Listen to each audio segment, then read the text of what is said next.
오늘 하루는 어떻게 지냈나요? 안녕하세요. 저는 책 속에서 여행하는 아이디 구름여행입니다.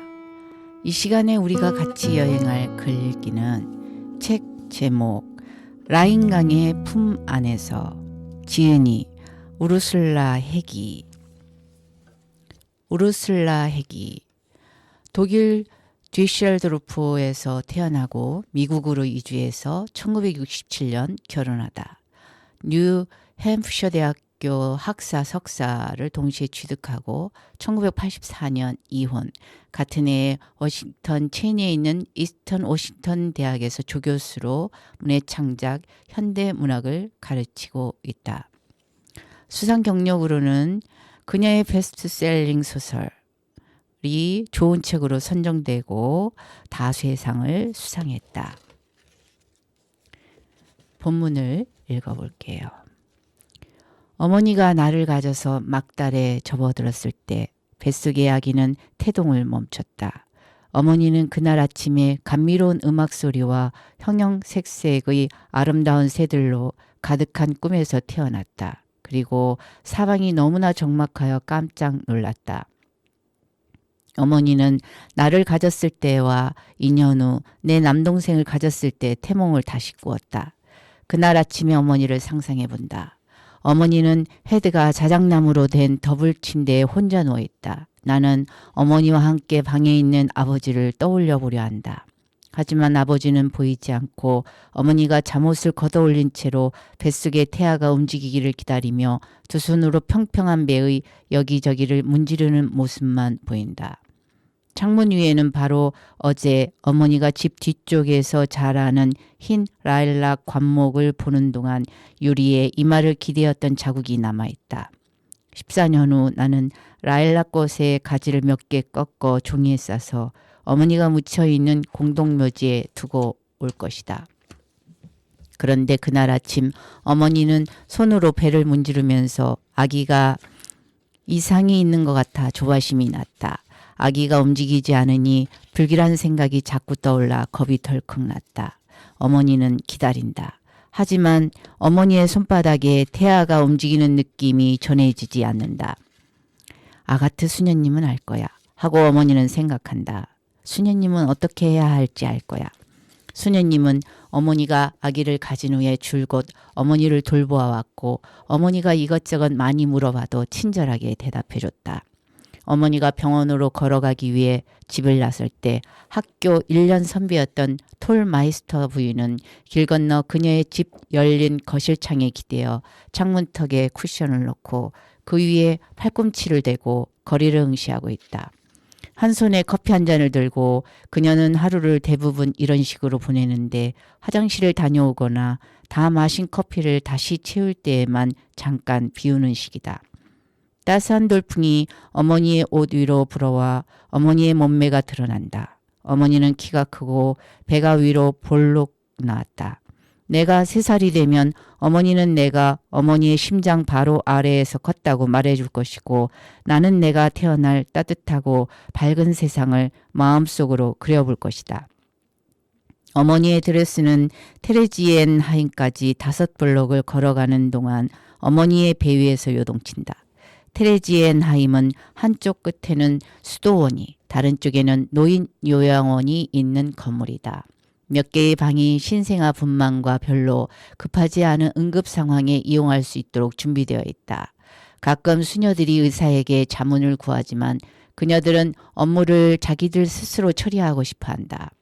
수술을 하려면 북도프에 사는 사람들은 뒤셀도르프에 있는 대형 병원 중에 하나가 있는 곳까지 10km를 가야 한다. 아가트 수녀님은 어머니를 살펴본다. 따뜻하고도 마른 수녀님의 손바닥이 어머니의 배를 여기저기 문지른다. 수녀님은 참을성이 있는 눈에 몸집이 작다. 수녀님은 튼튼한 손으로 아기를 여러 명 받았다. 아기도 휴식이 필요해. 정상이야. 수녀님은 어머니에게 미소를 짓는다. 어머니는 어릴 때부터 아가트 수녀님을 따랐고 수녀님은 어머니의 내성 발톱을 없애주기도 했다. 두 번이나 어머니의 팔이 부러져서 테레지엔하임으로 갔을 때에도 아가트 수녀님은 어머니에게 부지하다고 나무라지 않고 뼈를 맞춰주었다. 어머니는 아기를 가졌을 때 조산으로 가지 않고 수녀님에게 가기로 했다. 이제 며칠 안에 아기가 나올 것 같아. 수녀님은 어머니 앞 이마에 땀에 젖은 머리카락을 쓸어내려준다. 어머니는 수녀님을 믿고 싶다. 몇 개월 동안 뱃속에서 끊임없이 태동이 있었고 점점 움직임이 강해졌다. 어머니에게 태동이 멈추는 것은 뭔가 크게 잘못되었다는 신호이다. 이제 집으로 가도 돼. 수녀님이 어머니에게 말한다. 가능하면 휴식을 취하도록 하고. 어머니는 결혼한 지 4년이 되어서야 임신했다. 그렇지만 만약에 아기가 잘못되면 어떻게 해요? 괜찮아. 걱정하지 않아도 돼. 어머니는 그렇지 않은데 라고 말하고 싶었지만 그대로 일어나 옷을 아래로 내렸다. 수녀원의 타일을 깐 복도로 어머니의 발소리가 울려 퍼졌다. 밖에는 봄바람이 시나몬 바닐라 향기와 함께 옅게 퍼져 있다. 길모퉁이엔 한센 제과점 트럭이 주차되어 있고 바삭바삭한 빵, 반들반들한 롤빵, 페이스트리 등을 진열하느라 트럭 옆 판넬을 열어 놓았다. 3일을 기다렸으나 어머니의 두려움은 우울함으로 깊어져 갔고 긴장된 마음을 기도로써 누그러뜨려 보려 하지만 긴장된 마음에 말을 이을 수 없어 기도를 끝낼 수가 없었다. 움직여 하고 옆에서 아버지가 자는 동안 어머니가 태아에게 속삭였다. 움직이라고. 다시 어머니가 혼자일 때 태아에게 소리쳤다. 어머니는 계속 배 주위를 살펴보지만 이제 배는 아래쪽에 거대하고 태동 없이 조용히 있을 뿐이다. 어머니는 그림에 색을 칠하려 하나 형상이 어머니가 생각한 것과 달라서 색이 밋밋해 보인다. 어머니는 푸른 겨울 사이로 풀을 뜯는 사슴 그림을 지난 2월에 완성하였고 그림을 걸어둘 참나무 액자를 만들고 있다. 사슴들이 풀을 찾아 눈을 밟고 지나간 곳에는 파헤쳐져 드러난 땅 조각이 여기저기 보인다. 사슴의 배는 흰 눈에 반사되어 하얗다. 마침내 어머니는 자궁이 꽉 조여오고 매달마다 하는 생리통같이 더 심하지만 뱃속의 태아가 움직인다는 것을 마음속에 그릴 수 있다. 그러나 이번 느낌은 다르다. 잠시 동안 어머니의 자궁을 넓히는 머리나 다리의 모습이 아니라 오히려 중심으로 향하는 잘은 모르지만 익숙한 무엇이 엄청나게 뭉치는 것 같은 느낌이다. 어머니가 수녀원 뒤편으로 걸어갈 때가 이른 아침 6시 15분이다. 톨마이스터 부인의 창문은 닫혀 있다. 거리는 텅 비어 있다. 몇 채의 건물은 작년에 끝난 전쟁으로 아직도 잡석 더미에 쌓여 있지만 대부분의 집들은 다시 지어졌다. 밤나무 잎이 새끼를 따라 긴 그림자를 드리웠다. 어머니는 쉐이버스트라세를 따라 걸으며 개울을 지나간다. 어머니가 어릴 적에 개울물 위로 높고 넓게 자라던 나뭇가지를 껑충 뛰어 붙잡아 얕은 개울을 그네 타듯 건넜다. 어머니는 모래 둔덕을 에워싼 텅 빈 벤치가 있는 놀이터를 지난다. 그네가 미동도 없이 철골에 매달려 있다. 테레지엔 하임은 문이 다 잠겨 있다. 햇빛이 아침의 냉기를 깨고 교회의 스테인글라스 창문에 부딪히며 핏빛의 붉은색과 하늘의 파란색 깃털처럼 부서져 바람을 일으킨다. 어머니는 조각이 새겨진 문 밖에서 초인종을 누른다. 어머니의 다리는 차갑고 무겁다. 다시 초인종을 울리기 전에 잠시 망설인다. 오랜 시간이 흐른 후에 어느 나이 어린 예비 수녀님이 문을 빠끔히 열고 수녀님들은 성당 안에 있어요 라고 말한다. 아가트 수녀님을 만나러 왔어요. 아기가. 1시간 후에 다시 오실래요? 나오려고 해요. 사실은. 예비 수녀님은 마치 어머니를 보는 것이 부끄러운 듯이 어머니의 배에서 시선을 피한다. 수녀님들은 미사가 끝난 후에 아침 식사를 해요. 아가트 수녀님에게 알려야 해요. 진통이 점점 빨라지고 온몸으로 퍼진다. 저는 성당 밖으로 수녀님들을 불러낼 수 없어요. 예비 수녀님은 더듬거렸다. 그렇지만 기다리세요. 라며 속삭이듯 말하고 어머니가 들어갈 수 있도록 문을 더 연다. 저기에서요. 수녀님은 푸른 옷 주름 위로 예수의 피 흘리는 심장이 드러난 그림 아래에 있는 벤치를 가리킨다. 어머니는 두 손을 모아 거대한 배 위로 포갠다. 마치 이렇게 배를 감싸면 우리 둘 모두를 보호하기라도 하는 것처럼. 조심스레 어머니는 딱딱한 벤치에 몸을 낮춰 앉는다. 교회의 닫힌 문을 통해 수녀들의 높은 노랫소리가 새어나온다. 오르간 주자의 아베 마리아의 선율 위로 무게도 없이 가벼운 소리의 강물이 어머니의 마음에 울려 퍼져 어머니는 그 가벼운 선율 안에 둥둥 떠다니고 싶다. 그러나 뒤이어 진통이 밀려온다. 어머니의 몸이 아주 컸음에도 불구하고 믿을 수 없을 만큼 작은, 그래서 어머니가 모르고 지나칠지도 모를 울음보다 훨씬 작은 외침이 있다는 걸 알았다. 수녀들이 예배당 밖으로 줄지어 나오고 검은 수녀복을 입은 그녀들의 신발 주위로 부드러운 파동을 일으키며 사각대는 소리가 난다. 머리를 숙이고 손은 엇갈리게 반대편 소매에 집어넣은 채로. 어머니를 조용히 지날 때 어머니는 벤치에 널빤지를 붙잡고 있다. 어머니의 얼굴은 진통을 참느라 마비가 올 것 같다. 여기로, 어디 좀. 아가트 수녀가 일행에서 빠져나온다. 조심스럽게. 아가트 수녀는 어머니의 팔꿈치를 잡아 긴 복도를 따라 이끌어 노인을 위한 침상이 늘어서 있는 열린 문을 지난다. 어느 텅 빈 하얀 방에서 아가트 수녀는 어머니를 풀먹인 침대 시트가 씌워진 긴 테이블에 올라가게 한다. 기다리게 해서 미안해. 수녀님은 손을 어머니의 복부에 대고 멀리 있는 무엇인가의 소리를 귀 기울여 듣는 것처럼 머리를 기울이고 서 있다. 아기가 움직이나요? 잠깐만. 수녀님은 손바닥으로 어머니의 옆구리를 마치 살벽을 뚫고 태아를 들어 올리려 애쓰는 것처럼 찌른다. 갑자기 어머니가 숨쉬기가 힘들다. 아가트 수녀님, 잠깐만. 다시 수녀님이 말한다. 기다려줄래? 가는 땀줄기가 수녀님의 인중위로 솟아난다. 금방 돌아올게. 수녀님은 어머니를 외면하고 방을 나간다. 어머니는 팽팽하고도 조용한 배에 익숙한 윤곽을 따라 손을 이리저리 움직인다. 어머니는 숨을 깊이 들이마신다.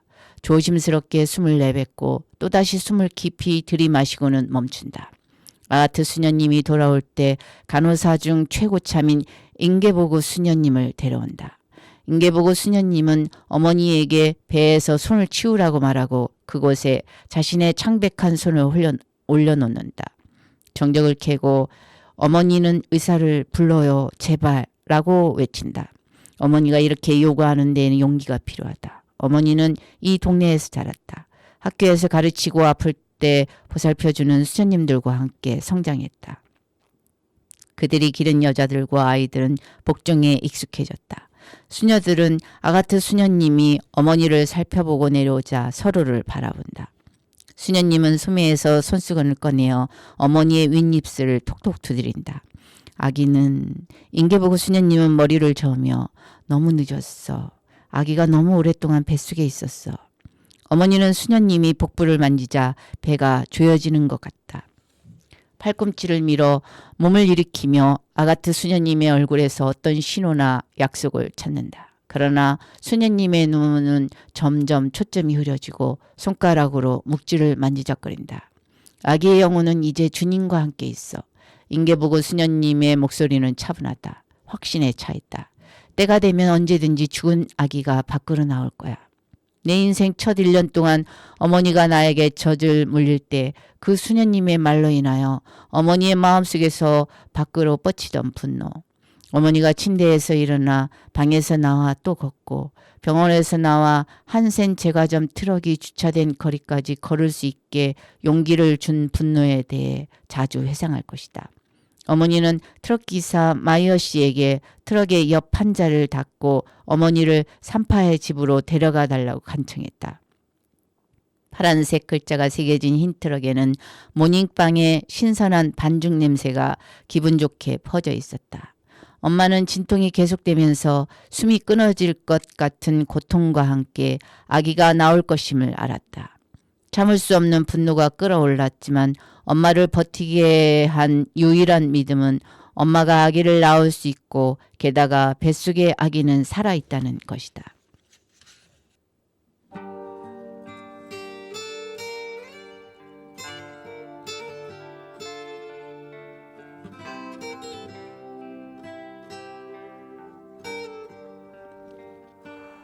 I have often told you stories about the way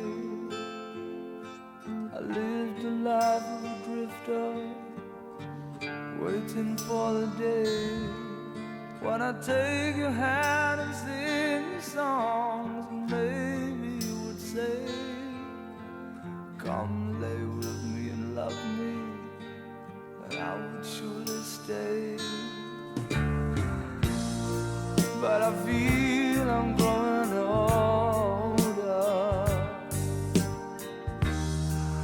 and the songs that I have sung echo in the distance like the sound of a wheel going round. I guess I'll always be a soldier of fortune.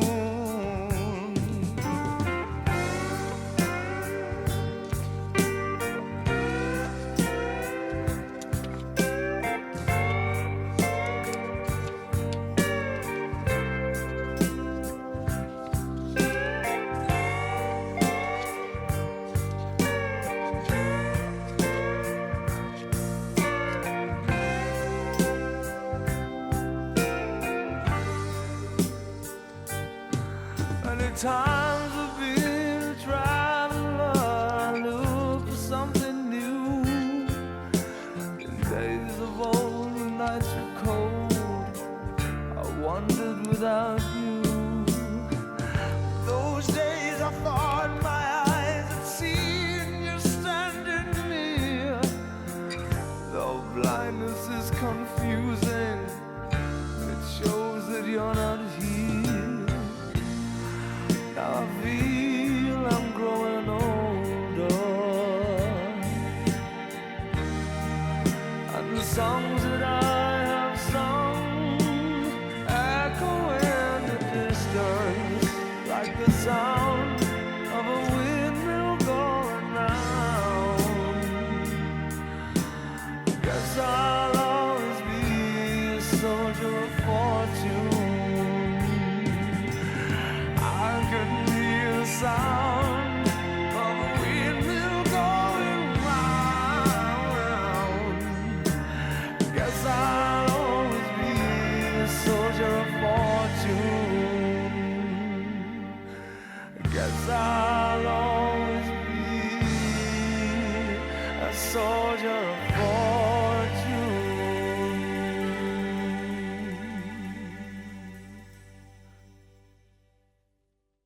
우리 집 가정부가 몇 번이나 3D 문택이 추락한 이야기를 했는지 모르겠지만 아마도 딱 한 번이었을 것이다. 내가 기억하는 모든 건 내가 그 이야기와 함께 성장했고 3D가 젖먹이었을 때 그녀 엄마의 팔에서 여러 번 떨어지는 상상을 했다는 것이다. 내가 그 추락을 느린 동작으로 상상할 때마다 3D는 그 머리를 부드럽고도 아프게 쿵 하고 바닥에 닿는데 머리 옆도 아니고 뒤통수도 아니고 항상 정수리가 바닥에 닿는다. 그러곤 몸을 굴려서 고요히 눕는다. 아주 고요히.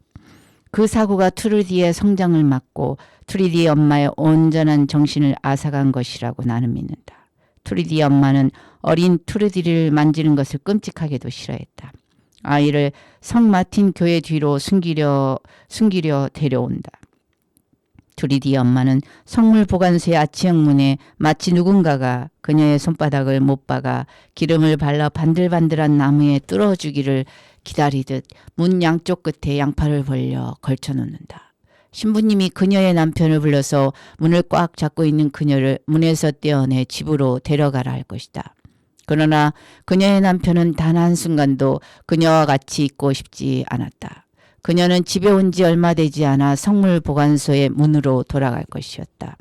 신부님보다 더 크고 확실히 인상적인 신성한 성배와 성의에 이르는 신부님이 드나드는 입구를 막고 있는 성물 보관소의 문으로 2D의 어머니가 그라펜버그 요양시설로 보내진 후 2D는 유료 도서관을 운영하는 아버지 손에서 자랐다.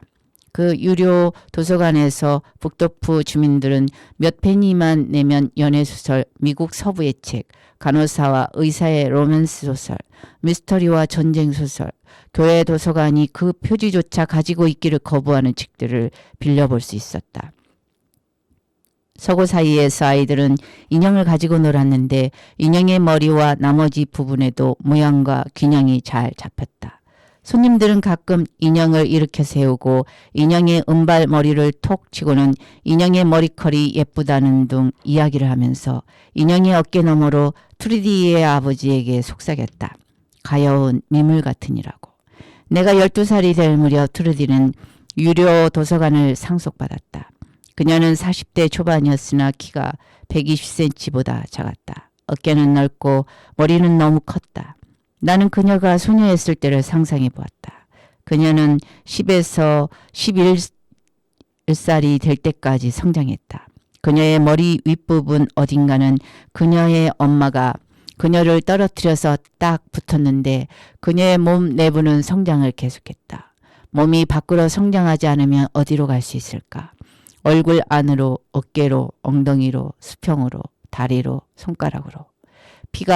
피부가 팽팽해질 때까지 그녀의 피부로 뻗어갈까?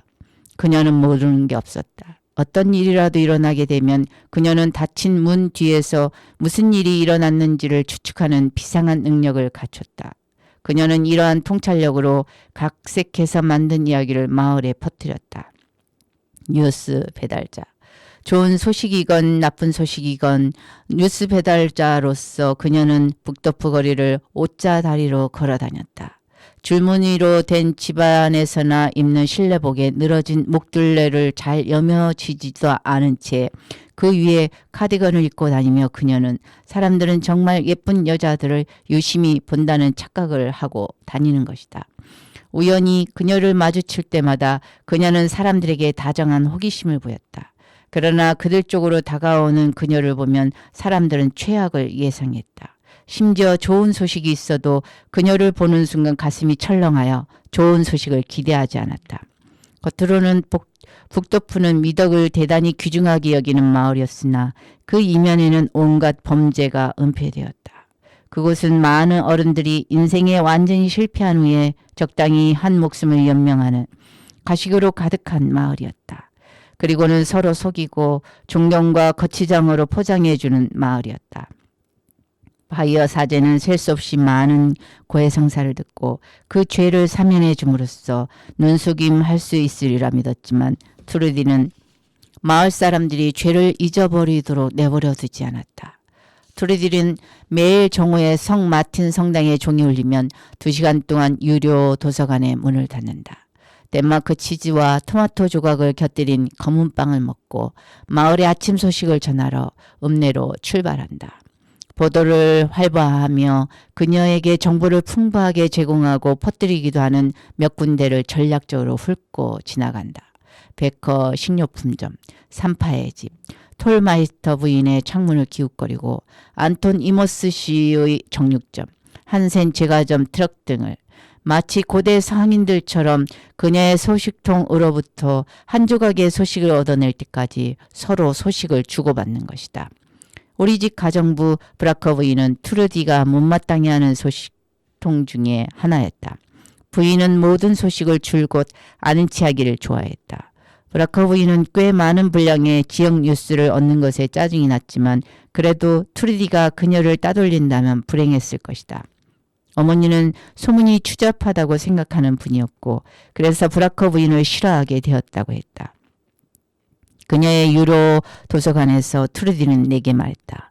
어머니가 나의 남동생 요하임이 죽은 후로 교회에 나가지 않으며 우리 집 가정부의 아들 랄프는 사생하였고 또 내 종조부 알렉산더가 자기가 지은 4층의 집 다락방 창문으로 뛰어내렸으며 그 집을 어머니가 상속받아 지금까지 이 넓은 아파트 1층에 살고 있다고. 젊었을 적에 알렉산더 종조부는 결핵으로 아내를 잃고 그 이후로 재혼도 하지 않고 아이를 갖지도 않았다고. 비록 트루디가 사실상 그의 추락을 목격하지는 않았으나 그가 떨어졌던 보드의 지점을 보았고 톨마이스터 부인에 따르면 거리 맞은편 그녀의 집에서 이 사건을 보았다고 했다. 그는 가장 좋아하는 정장을 입고 양복 기대는 흰 카네이션을 꽂았다. 그는 마치 날아갈 것처럼 두 팔을 펼쳤다고 트루디가 말했다. 빛바랜 암갈색 사진에서만 보았던 웃지 않는 남자. 짧게 바짝 깎은 그의 모래빛 머리카락. 정장을 입고 굳어있는 모습으로 서서 카메라를 쳐다보던 그를 트루디가 나를 위해 자세히 설명해줬다. 그는 다락방 창문에 올라선다. 지상 4층 위 타일의 평평한 바닥에 선다. 그의 얼굴로 신선한 공기가 와닿고 그는 카이저 수염을 부드럽게 매만진다. 그의 두 팔을 포옹의 전주곡처럼 펼친 채 그는 포즈를 취한 사진으로부터 뛰쳐나간다.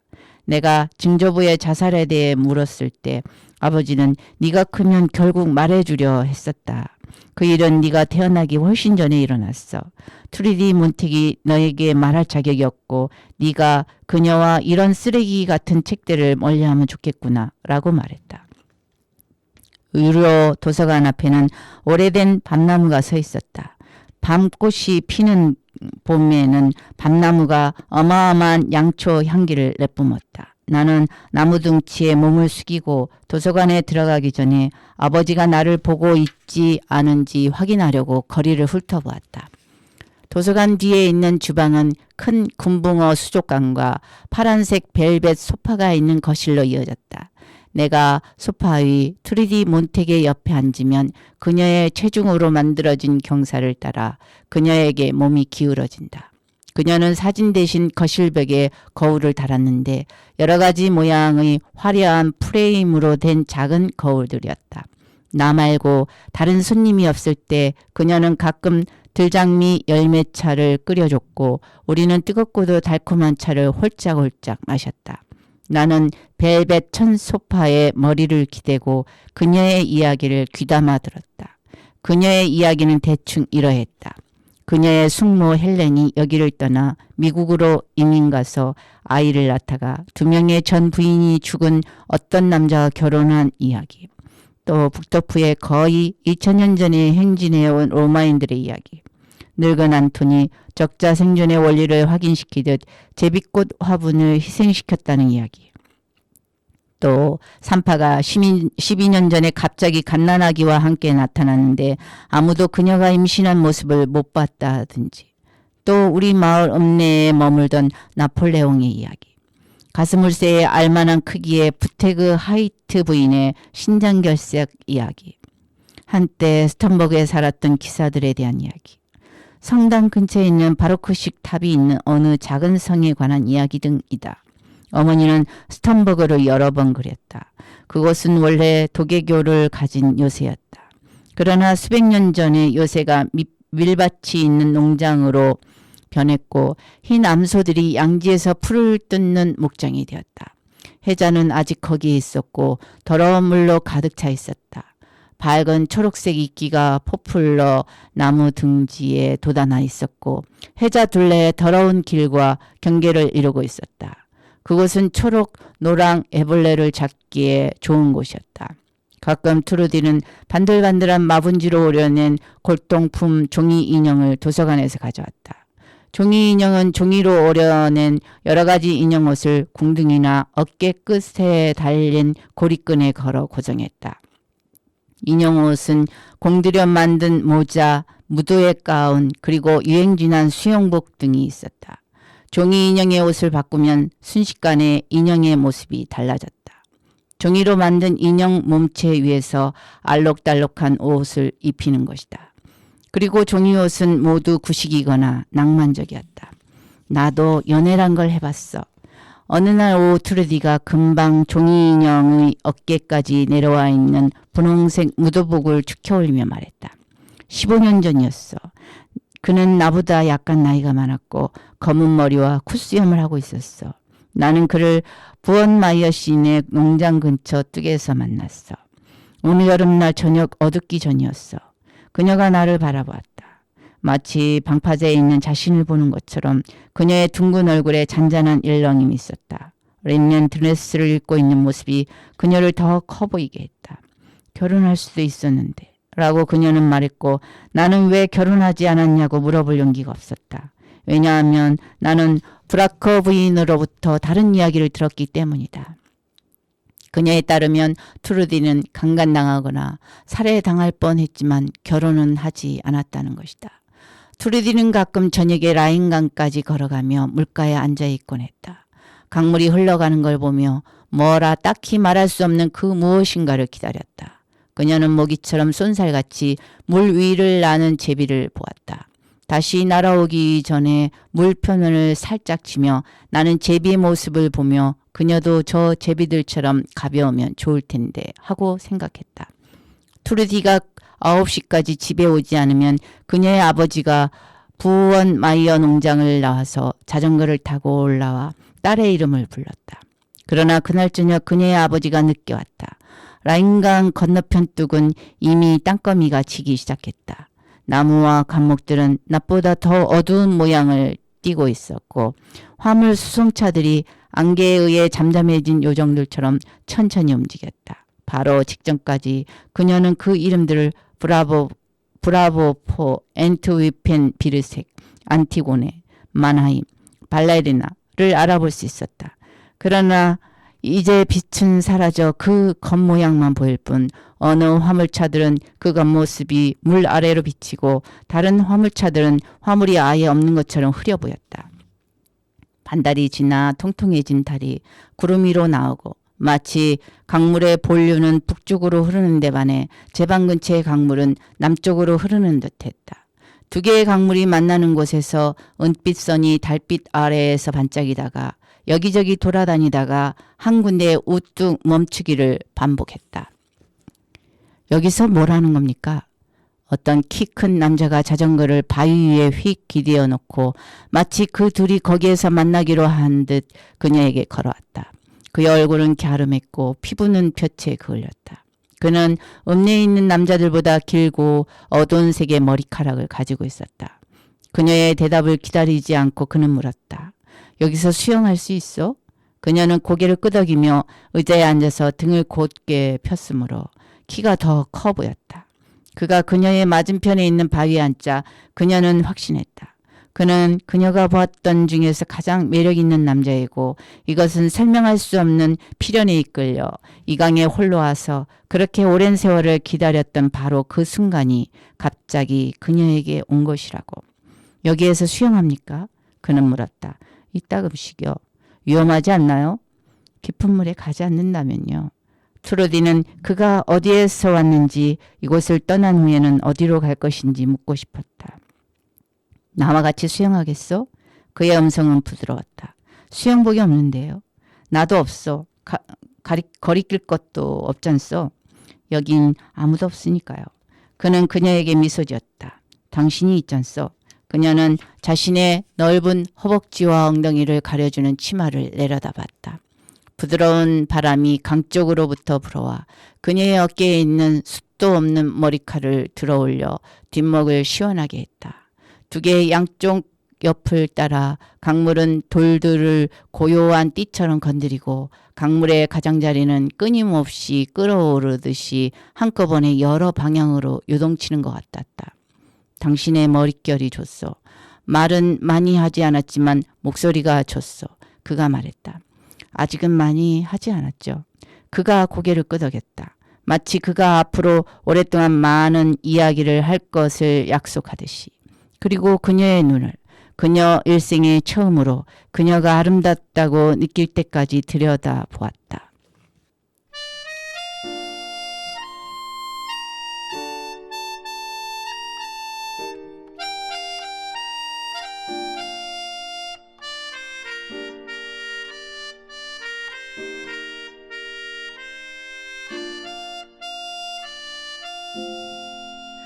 오늘은 잊고 지내던 친구에게서 전화가 왔네.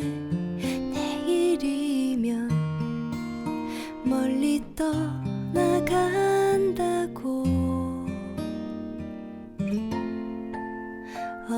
적 함께 뛰놀던 골목길에서 만나자 하네. 내일이면 아주 멀리 간다고.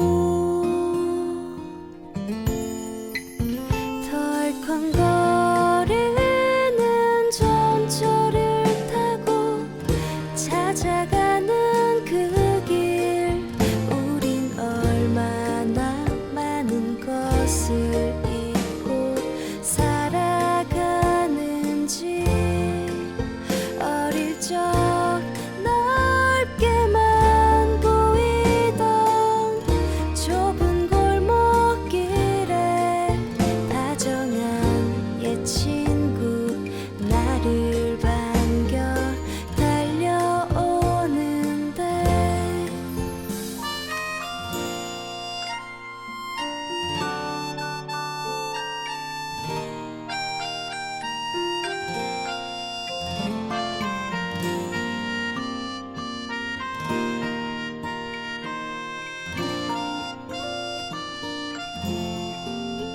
어릴 적 함께 꿈꾸던 부푼 세상을 만나자 하네. 내일이면 멀리 떠나간다고.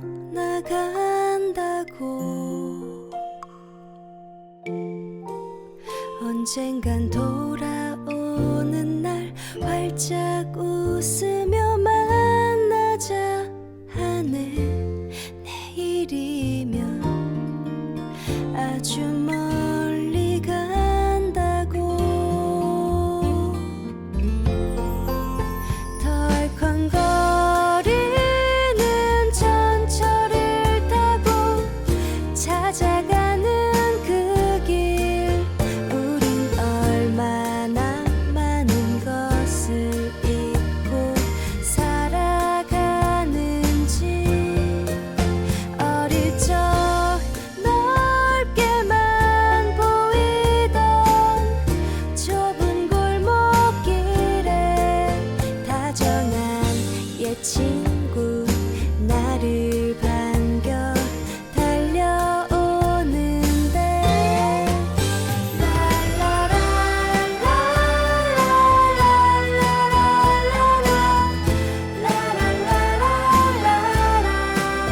우린 얼마나 많은 것을 잊고 살아가는지.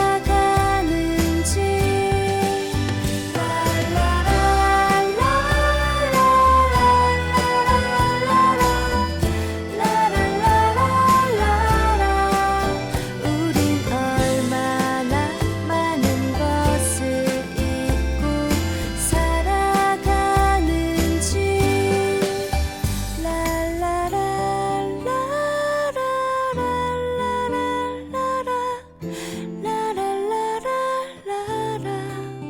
우린 얼마나 많은 것을 잊고 살아가는지.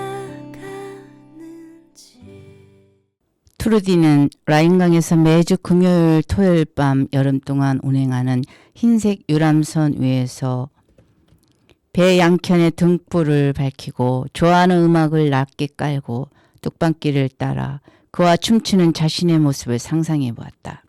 그녀는 그 음악을 여러 번 들은 적이 있고 그 음악은 그녀의 꿈에까지 나타났는데 연한 보랏빛이 도는 꿈이었다.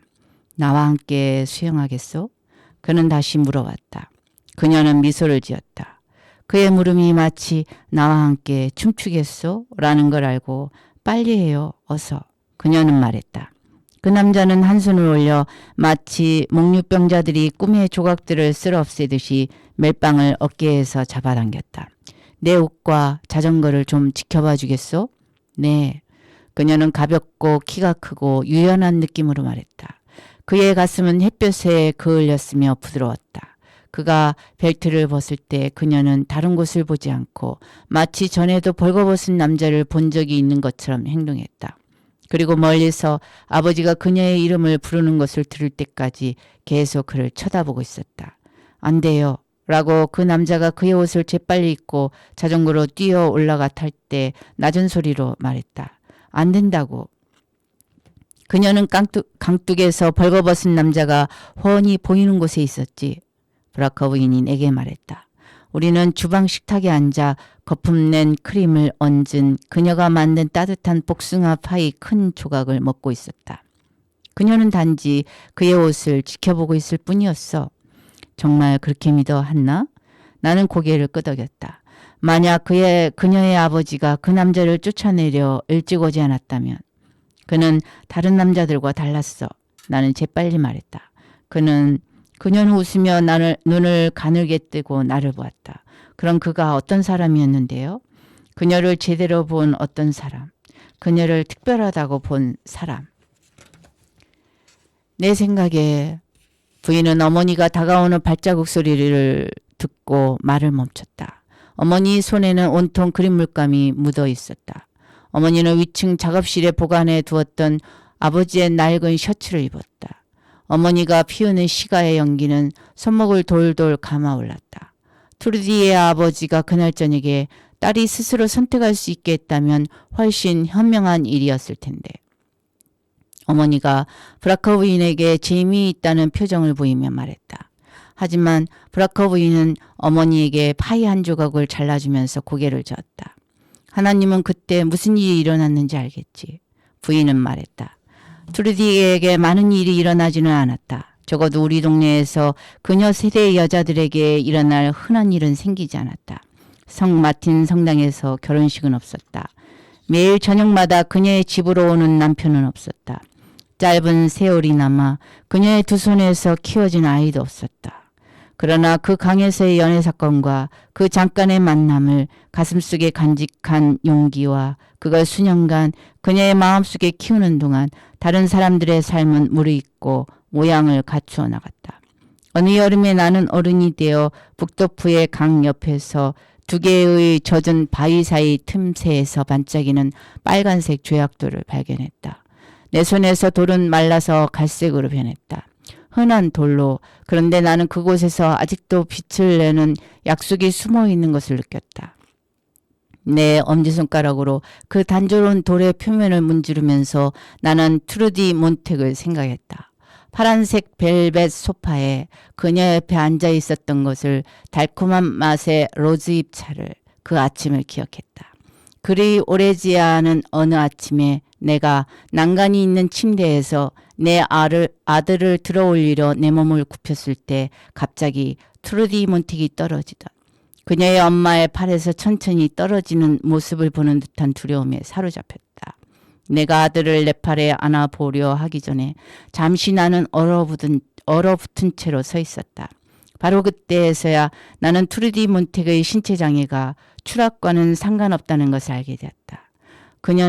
그녀의 키가 많은 아이들에게 경고로서 이용되어 왔던 난징이었다. 만약에 스푼으로 버터를 퍼먹으면서 넌 커서 트루디 몬텍처럼 보일 거야. 무릎을 닦지 않으면, 빨간 양배추를 먹지 않으면, 이 아기를 들어 올린다면 트루디 몬텍처럼 될지 몰라. 경고의 조각조각이 모여서 한 여자의 실체가 되었던 것이다. 나는 바위 위에 앉아 무릎을 두 팔로 감쌌다. 라인강 건너의 한떼의 양들이 목장에서 털이 긴 개에게 둘러싸여 풀을 뜯었다. 강물은 북쪽으로 흘러갔지만 남풍은 강물의 표면을 이리저리 휘저었다. 그리고 태양은 햇빛이 거울 속에서 춤추듯이 여기저기에 잔 물결을 일으켰다. 나는 트루디 몬텍이 그녀의 방 쪽으로 움직이는 것을 보았다. 머리가 허연 키 작고 뚱뚱한 여자가 그녀의 벽을 덮은 작고 많은 거울 속에서 그녀의 비친 모습을 찾고 있었다. 그 거울 중에 어느 것도 그녀를 한 번에 담을 수 있게 충분히 넓은 것은 없었다. 할머니는 오른쪽 다리가 절단된 후 나무로 만든 의족을 맞추어 두고 아파트를 나갔을 때에는 의족을 신었다. 그녀의 아파트에는 의족을 벗어놓고 아픈 무릎을 올려놓는 의자를 가까이에 두고 필요할 때 그 의자를 바닥에 굴리며 여기저기를 다녔다. 할머니는 내 아버지의 어머니였고 훌륭한 예절과 제대로 된 의복을 다른 그 무엇보다 중요하게 여기는 가정에서 자랐다. 일찍이 이런 가치를 거부하고 음악과 철학을 공부하기로 결심했을 때 할머니는 유행이 지난 옷을 입어야 책을 살 여유가 생겼다. 할머니는 내가 알고 있는 사람 중에서 책을 가장 많이 가졌다. 가죽 양장본의 시집, 두꺼운 철학서적, 유명한 그림이 인쇄된 척하다란 책. 할머니가 대학교에서 철학을 가르치던 해부터 쌓아둔 누렇게 바랜 신문더미 등. 할머니의 머리카락은 젊었을 때 아버지처럼 붉은색이었지만 이제 하얗게 새고 그 위에 리본을 둘렀다. 어느 날 저녁 아버지는 할머니가 주방에서 거실까지 불편하게 오는 모습을 지켜보면서 의자 다리가 더 짧으면 어머니가 편하겠다고 생각했다. 아버지는 의자 다리를 2cm 짧게 톱질해서 자르고 초록 벨트의 주름으로 의자 다리를 감싸고 전기용 테이프로 그 의자 다리를 단단히 고정하였다. 이렇게 하자 할머니가 바닥을 미끄러져 나가기 더 쉽게 되었을 뿐만 아니라 나무가 장판에 쉽게 긁히지 않게 되었다. 할머니는 거의 소리 없이 나타났고 의자 다리 소리로 그녀의 도착을 알리는 것에 익숙해 있던 우리를 놀라게 했다. 부모님이 이사와서 같이 살자고 여러 번 재촉했음에도 할머니는 뒤셀도르프에 있는 그녀의 아파트에서 혼자 살기를 고집했다. 나는 토요일 오후가 되면 할머니를 방문했고 우리는 여러 방들에 넘쳐나는 너무나 강렬한 느낌이 내 안에서 일어나서 그 느낌을 무엇으로 이름 부를 수 없었던 음악을 들었다. 그러나 우리가 함께했던 것 중에서 최고의 순간들을 떠올릴 때마다 슬퍼지기 시작했다. 머지않아 할머니와 헤어져야 하는 것이다. 오른쪽 다리가 절단된 지 2년이 지난 후에 할머니는 멀쩡한 왼쪽 다리의 무릎 아래가 따끔따끔 아프고 통증이 점점 커지고 타는 듯 아파서 밤마다 잠을 못 이루었다. 통증은 발가락까지 퍼졌다. 할머니의 발은 온통 갈라지고 물집이 생겼다. 통증이 조금 가라앉으면 이번엔 마비가 와서 다리가 차갑고 허옇게 되었다. 할머니의 오른쪽 다리는 치료하는 데 시간이 너무 오래 걸려서 결국 마비가 왔다. 이번에 왼쪽 다리마저 잃어버릴지도 모른다는 생각에 할머니는 아들 부부에게 성 루카스 병원까지 데려다 달라고 했다. 할머니를 담당할 의사는 항생제를 처방하고 할머니를 호프가르텐의 경치가 내려다 보이는 2층에 있는 좁고 흰 방에 입원시켰다.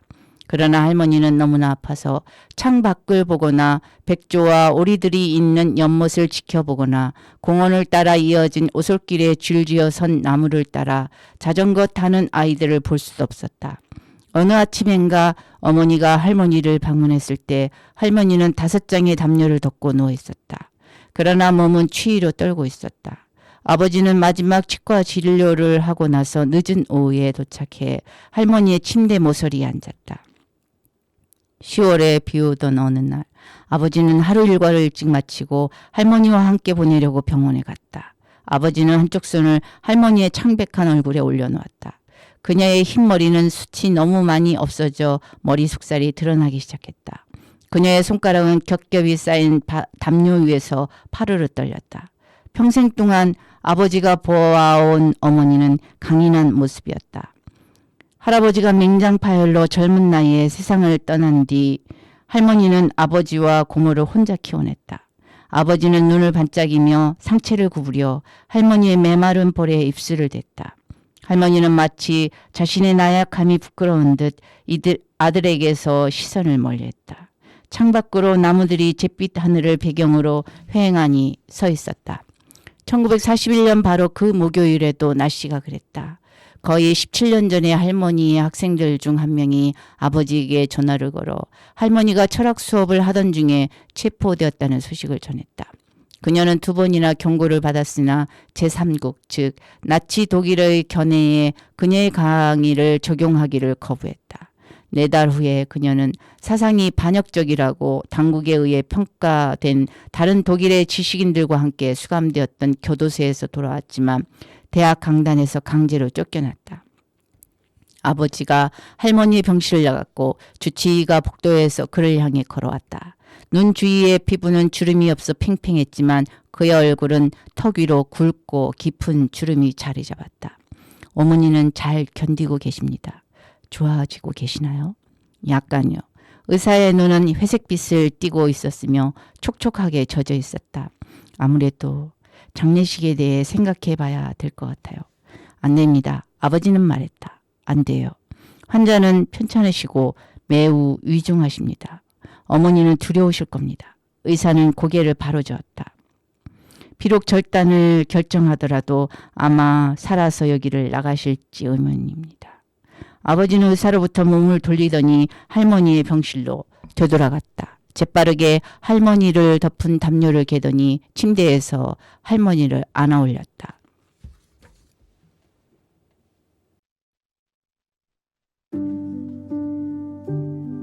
If you're feeling lost, it's alright. If you're scared to fly on a cold night, then hold tight. Oh, take it slowly. How tomorrow is so close now.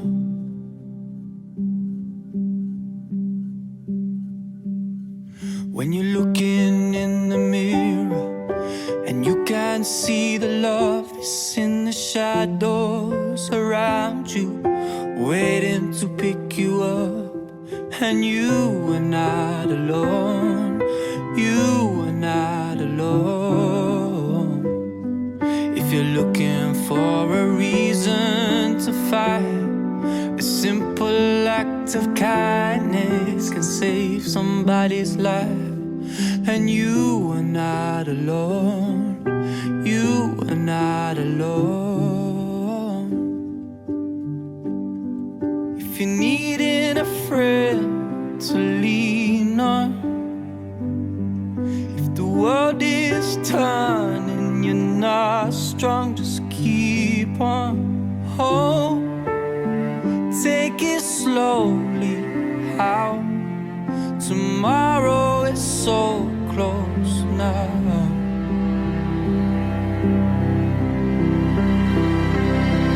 When you're looking in the mirror and you can't see the love is in the shadows around you, waiting to pick you up. And you are not alone. You are not alone.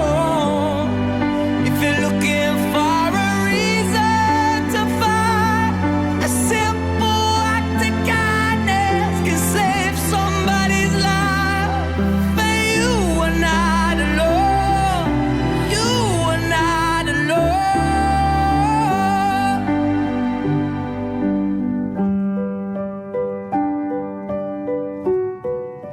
You are not alone.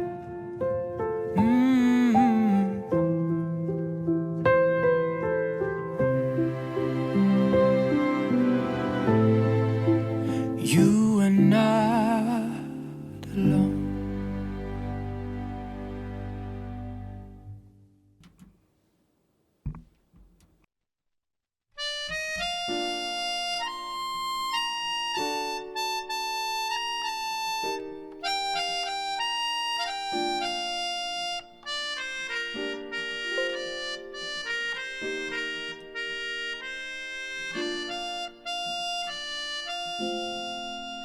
오늘은 잊고 지내던 친구에게서 전화가 왔네. 내일이면 멀리 떠나간다고.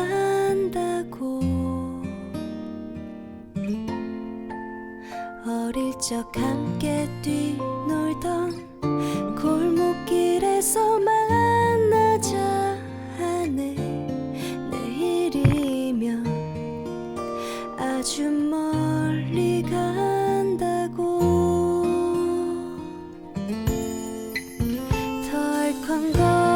덜컹거리는 전철을 타고 찾아가는 그 길, 우린 얼마나 많은 것을 잊고 살아가는지. 어릴 적 넓게만 보이던 좁은 골목길에 다정한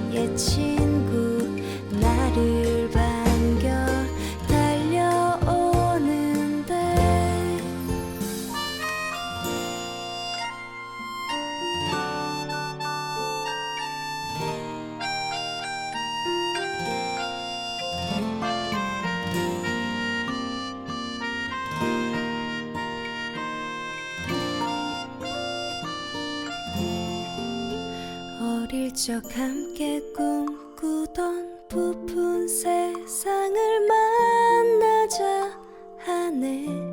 내일이면 멀리 떠나간다고.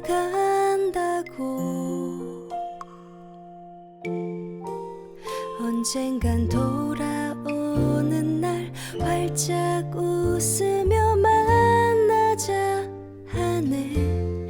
내일이면 아주 멀리 간다고. 덜컹거리는 전철을 타고 찾아가는 그 길, 우린 얼마나 많은 것을 잊고 살아가는지. 어릴 적 넓게만 보이던 좁은 골목길에 다정한 옛 친구 나를 반겨 달려오는데.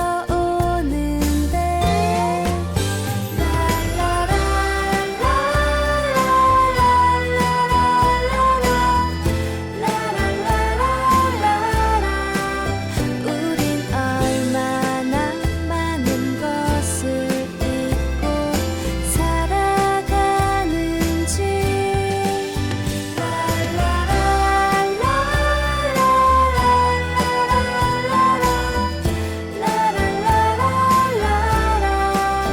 우린 얼마나 많은 것을 잊고 살아가는지.